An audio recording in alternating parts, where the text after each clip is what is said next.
haciendo un ejercicio diferente, pero muy entretenido. Vamos a estar hablando sobre el líder motivacional o el liderazgo motivacional escrito por Tito Cristian.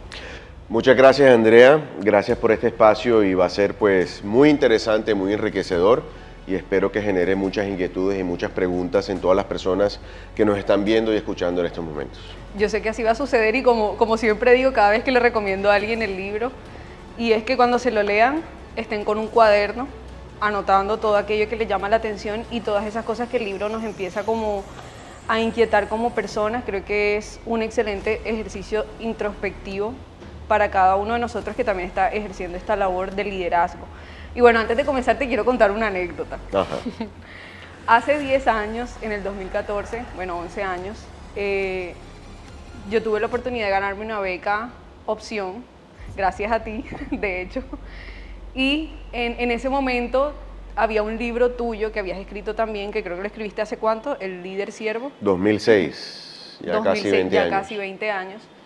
Y yo recuerdo que nosotros comenzamos a hacer un ejercicio muy similar a este, donde empezamos a leer los capítulos y los leíamos y los debatíamos. Y el libro me conectó de una manera tan particular que yo dije como algún día te quería conocer. Y bueno, eso me ha dado mucha curiosidad porque en mi vida, 10 años después, creo que aquí estamos nuevamente hablando de otro libro y creo que tanto tú como yo somos dos versiones también diferentes. Y bueno, no sé, ¿por dónde comenzamos? Por el principio. Bueno, ¿qué significó el líder siervo para ti? Bueno, el líder siervo cierra un ciclo de mi vida donde, digamos, estaba muy influenciado por el pensamiento cristiano, Okay. el pensamiento judeocristiano tradicional, donde el principal valor es el servicio a los demás. Entonces, por eso lo del líder siervo, pues hay una frase muy famosa de Jesús, que el que quiera ser el mayor entre ustedes debe ser el menor, el que quiera ser el primero debe ser el último, y colocan el servicio a los demás y el sacrificio propio como el máximo valor, donde uno, digamos, es más valioso, más importante en la medida que te sacrifiques por los demás. Yo pues era una persona muy creyente, muy metido dentro de la iglesia cristiana protestante y creía en eso, donde tenemos que sacrificarnos por todos los demás, y ahí digamos que hice un resumen de toda la filosofía de liderazgo planteada en los evangelios por Jesucristo, partiendo del hecho de que literalmente la única persona que ha partido la historia del mundo en dos es Jesucristo. En nuestro mundo occidental estamos en el año 2025 después de Cristo. Literalmente hay un antes de Cristo y después de Cristo. Y bueno, es una persona que merecía ser investigado y ahí estuve yo analizando las bases y los principios de su liderazgo, que era principalmente con base en el servicio y el sacrificio a los demás. Ok, hay un ejemplo que tú siempre usas y creo que lo podría traer a colación ahorita, por eso que estás diciendo que es el ejemplo del avión. ¿Cuál es el ejemplo del avión? Bueno, las personas que han tenido la oportunidad de montarse en un avión, pues han escuchado que si hay alguna despresurización en la cabina, caen unas máscaras de oxígeno y dicen, primero póngase usted la máscara y después ayude al niño o al anciano que tenga a su lado. ¿Por qué? Es la lógica de esto, es que si tú no te ayudas a ti primero, por estar poniéndole la máscara a tu hijo, los dos se pueden desmayar por falta de oxígeno. Entonces primero asegura que tú estés bien para que así puedas ayudar a los demás. Y yo creo que en eso se basa mucho también otra mirada del liderazgo de Jesucristo que tiene que ver también con el que te ames a ti mismo. Ok, yo creo que ahí ocurre a veces también ese desbalance y creo que nos pasa a todos en muchos aspectos, que a veces no nos damos cuenta y por querer ir a ayudar a otros nos descuidamos a nosotros mismos. Y justo en eso que tú dices ocurre un desequilibrio donde no es sano o no se ejerce una ayuda o un servicio o un apoyo que sea sostenible, ¿cierto? Porque nos estamos en cierta manera también anulando nosotros de alguna manera. Total, y hay una frase muy cierta que es que nuestros mayores defectos son nuestras virtudes llevadas al extremo. Ok. Entonces, si yo soy una persona sincera, pero si la llevo al extremo, puedo ser cruel. O sea, estás muy gorda, estás muy fea, o sea, puede ser cruel siendo excesivamente sincero. Okay. Y la sinceridad es buena, pero si la llevamos a un extremo es malo. Lo mismo pasa con el servicio. De pronto ser servicial y ayudar a los demás es bueno, pero cuando dejas de pensar en ti en tu propio bienestar por estar ayudando a los demás, esa típica persona que no sabe decir que no, que le está haciendo favor a todo el mundo y que se siente buena porque está ayudando a todos los demás y de pronto deja de comer por darle alimento a los demás y después no tiene energía para trabajar y para seguir produciendo, pues ese es el tema. El espíritu del servicio llevado al extremo también es perjudicial. Se termina convirtiendo en un defecto y termina pues debilitándote como persona y al tú ser más débil no puedes seguir ayudando a los demás. Así es. Y bueno, aquí voy a entrar en una parte que esta también fue una charla que habíamos tenido previamente un día en un café y aquí tú en el libro lo pones como un debate teológico que es amarás a tu prójimo como a ti mismo. ¿En qué se ha malinterpretado esta frase? Digamos, la Biblia cada quien la interpreta como quiera y en eso no me quiero meter. A nivel personal, yo lo interpretaba antes, amar a tu prójimo como a ti mismo, porque se da por sentado de que uno se ama a uno mismo. Entonces, tengo que amar al prójimo como a mí mismo, entonces si tengo, no sé, una bolsa de papas, pues te tengo que darle la mitad a Andrea. Entonces, porque tengo que amarla como a mí mismo. Entonces se suponía que uno tiene amor propio. Pero en la medida que uno va madurando y uno se da cuenta y si vas al psicólogo o a psiquiatra y haces terapia y te haces una introspección o haces meditación, uno comienza a darse cuenta de lo autodestructivo que somos.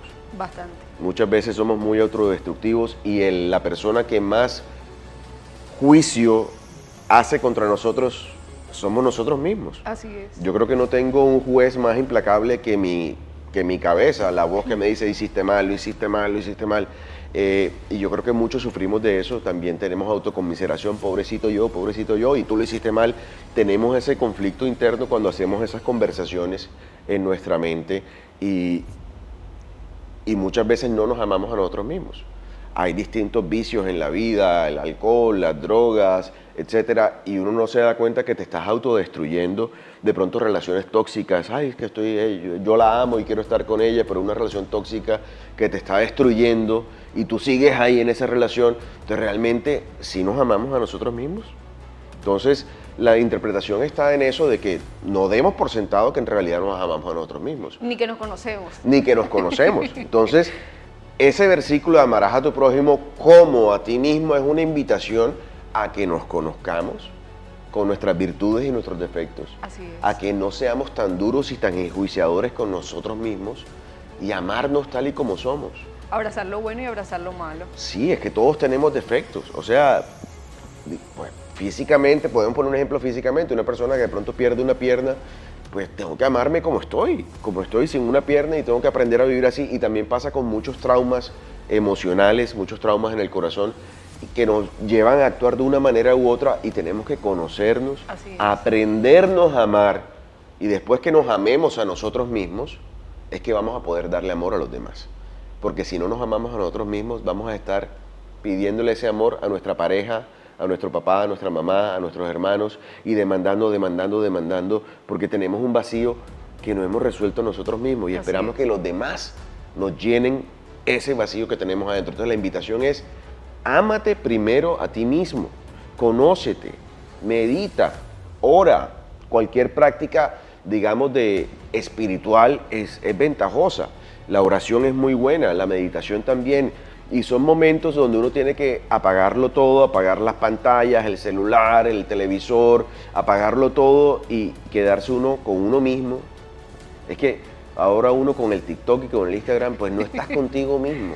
Total. Entonces todo el tiempo estamos con la mente ocupada porque a veces nos da miedo Eso te iba a decir. Quedarnos a solas con nosotros mismos. Exactamente, tal cual, evadimos. Entonces la invitación es ámate a ti mismo para que puedas amar a los demás. Sí, eso que tú dices es cierto. Yo creo que a veces nosotros no nos damos cuenta, pero quizá, no sé si inconscientemente, nosotros mismos evadimos nuestra presencia. A veces estar solo, yo se lo comparo mucho, ¿sabes cómo? Como si tú entraras como a un cuarto oscuro con una linterna. Cuando estamos como en esa introspección y tú comienzas como a alumbrar también como cada esquina y empiezas a ver cosas que no te gustan. Tú dices, yo mejor no hubiera visto esto, o mejor dejemos eso ahí. Y por supuesto yo creo que en este proceso que estás hablando de amarnos a nosotros mismos, ocurre eso que tú dices, tenemos que primero ver todas esas cosas que no queremos ver, esas heridas, todos esos traumas, y poder abrazarlos, poder sanarlos, para poder seguir como a esa otra versión de nosotros mismos. Y buscar ayuda es importante, meterse en terapia psicológica o psiquiátrica o de alguna manera siempre es importante, digamos, Una cuidar guía. nuestra salud mental Así y es. tener una guía. Eso es muy saludable. Y lo otro que decías ahorita, yo creo que también es importante que nosotros mismos seamos nuestros mejores amigos.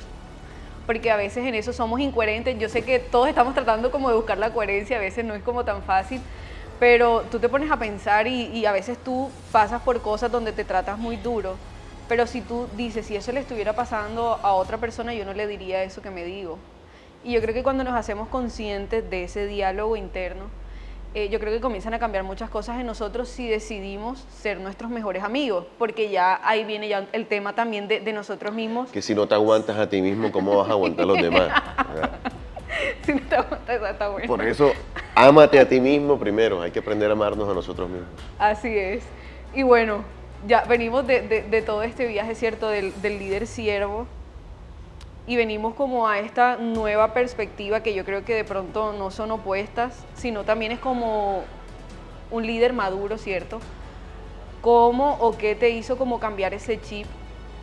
O qué, no sé, qué pasó en tu vida. Él me mira y se ríe. ¿Qué te hizo ver que de pronto había otra perspectiva que antes no veías? Cuando cumplí como 30 años, alguien me regaló un libro Mi edad. Sí, alguien me regaló un libro que cambió mi vida por completo y Ok. fue La insoportable levedad del ser de Milán Kundera. Y Milán Kundera es un autor diferente porque pues te narra una historia, pero en medio de la historia él explica su filosofía y sus pensamientos y utiliza los personajes para ejemplificar y como darle una mirada distinta a la vida. Y él comienza el libro con la idea del eterno retorno, que es una idea de Nietzsche, del filósofo, donde dice que el eterno retorno no existe porque tú no puedes devolver el tiempo atrás y repetir las mismas circunstancias. Entonces él decía, si un evento se repite varias veces, le da mucho peso. Por ejemplo, puede que en el siglo XV hubiese habido una matanza de tribus africanas, pero nunca nos enteramos porque pasó una vez y más nada. Pero si esa matanza se hubiera dado día tras día y si hubiera habido un eterno retorno sobre esa matanza, eso le da mucho peso. Por lo tanto, sí nos hubiéramos enterado si eso se hubiera seguido dando o se hubiera repetido muchas veces. Okay. Entonces, si eso es el peso, el hecho de que no se repitan es levedad. Okay. Y de pronto uno dice, ¿qué es lo negativo entre peso y levedad? ¿O qué es lo positivo? De pronto uno dice, bueno es malo. ¿Qué es bueno? ¿Ser leve o ser pesado? ¿O qué es lo malo? Pues así a simple vista se podría percibir mejor lo leve. Depende. Sí, claro, depende, es subjetivo. Entonces, digamos que en el peso no hay claridad de qué es lo positivo, qué es lo negativo. Por lo tanto, él, en resumen, plantea de la insoportable levedad del ser es que como tú no puedes echar el tiempo hacia atrás para repetir las mismas circunstancias y tomar una decisión diferente y comparar ambas decisiones para ver cuál fue mejor, como eso no es posible, Así es, cualquier decisión que hayas tomado es la mejor. es la mejor. Así es. Y ahí comenzó mi viaje acerca de no tener culpabilidad, no estar arrepentido de lo que hice. Sí, obviamente hemos cometido errores y tienes que mejorar, pero no quedarse en la culpa. Así es. Lo que hablábamos ahorita, somos nuestros peores jueces, nuestros peores verdugos y mira que la embarraste. Entonces eso me fue liberando mucho de la culpa, que yo creo que algo... Y es un gran cambio. Sí, algo negativo de la filosofía cristiana, y eso no es culpa de Jesucristo ni de San Pablo, sino de nosotros, que es la culpa.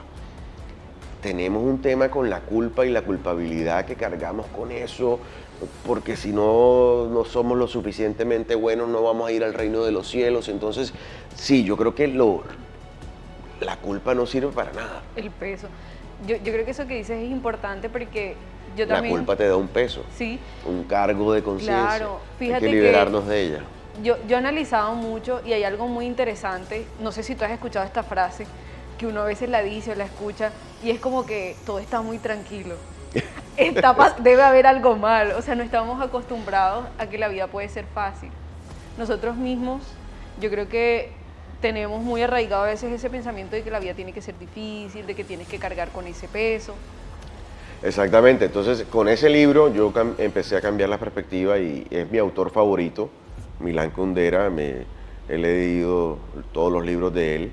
Murió en el 2023 recientemente, pero un libro que me cambió mucho la perspectiva para no andar estando merodeando en la culpa y quedarse uno ahí dwelling en la culpabilidad y liberarse un poco de eso y estar tranquilo con las decisiones que tú vayas tomando, y eso de la mano de ámate a ti mismo y comienza a tomar decisiones por ti y no por los demás, fueron generando un cambio en mí, que de pronto no había que estar dándose tanta mala vida, no había que estar siguiendo todas las reglas al pie de la letra.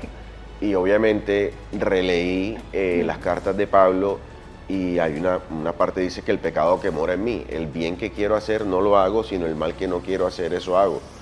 Entonces descubro que con mi mente le sirvo la ley de Dios, más con mi cuerpo le sirvo la ley del pecado. Es normal equivocarse, somos seres humanos.